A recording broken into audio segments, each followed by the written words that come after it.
So it's 3rd and 10. 5:58 left to go in the third quarter. Detroit has a pretty commanding lead at this time. They motion over, uncover Dez. He's in the slot. He gets matched up with a linebacker. Crossing route. Witten kind of rubs a little bit, but he breaks the tackle. But look at this finish. Look at the run technique at the end. Look at the I'm not going down mentality. No, we not going down like this mentality. Put it on my shoulders is what he's saying. I can do this. We can do this. We will do this. Excellent work there. The run technique at the end was beautiful. Same foot, same shoulder, breaking tackles, leaving carnage in his path. Excellent work there.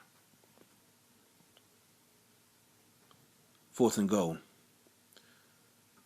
Who you think they're going to? Been going to him all year. But check it out. The finish. The emotions.